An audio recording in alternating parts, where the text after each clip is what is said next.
Imagine waking up one morning and realizing the money in your pocket is worth half of what it was yesterday. Not because of a war, not because of a natural disaster, but because someone, somewhere, simply printed more of it. This isn't fiction. It has happened to empires, kingdoms, republics, and it's much closer to our modern world than most people think. Here's the uncomfortable truth. Every time humans invented money, humans also invented a way to print too much of it. So ask yourself, if money can be created endlessly, does it even mean anything? And how long until the system breaks again? To understand money printing, forget modern banks for a moment. Picture ancient China. 1,000 years ago, merchants carried heavy metal coins across long, dangerous trade routes, so they created paper promissory notes to make commerce easier. It was a brilliant innovation, until governments realized something dangerous. Printing money is easier than earning it. By the 1100s, the Song dynasty printed so much paper currency that the economy collapsed under its own inflation. Prices exploded. People refused to accept government notes. Trust evaporated almost overnight. But here's the twist. This wasn't the last time. It wasn't even the worst time. From Rome to revolutionary France, from Weimar Germany to modern nations, every major inflation crisis shares one pattern. Money printing starts as a solution, then becomes a weapon, and ends as a disaster. So how does money printing actually work? Think of money like oxygen in a room. Too little and people suffocate. Too much and everything bursts into flames. Governments print money physically or digitally because it feels like magic power. Need to pay debts, print. Need to fund wars, print. Need to save the economy, print. But here is the metaphor that matters most.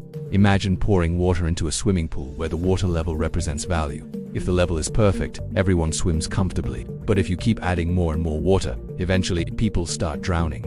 Money works the same way. When too much enters circulation, each unit becomes worth less. Prices rise. Savings shrink. Trust cracks. This happened in the Roman Empire when emperors shaved silver off coins to stretch their budgets. Citizens noticed, prices soared, Rome's economy spiraled. It happened again in Weimar Germany in the 1920s. The government printed marks to pay war reparations. At first it seemed logical, then it spiraled out of control.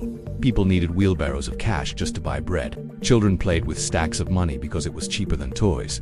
And today, money printing no longer requires ink. It's digital, invisible, instant. A central bank clicks a button and billions appear.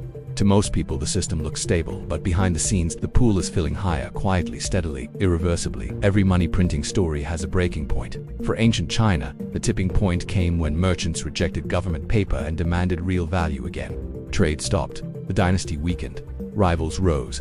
For Weimar Germany, the breaking point was psychological. People stopped believing the currency meant anything. Workers demanded to be paid twice a day. Families burned money to stay warm. Bartering replaced money entirely. And here's the haunting pattern. The system collapses not when money printing becomes extreme, but when people lose faith. Today's world isn't immune. In fact, money creation has accelerated. Massive stimulus, quantitative easing, expanding debt, emergency rescue packages. Governments insist it's necessary, and sometimes it is. But history whispers a warning. Once printing begins, it almost never stops. The real crisis isn't the printing itself. It's the moment people start asking, what is my money actually worth? So what happens next? Inflation creeps into everyday life. Groceries cost more, rent rises. Savings shrink quietly. People feel poorer without knowing why. Asset prices surge. Homes become unaffordable. Stocks inflate beyond logic. Wealth gaps stretch wider than ever.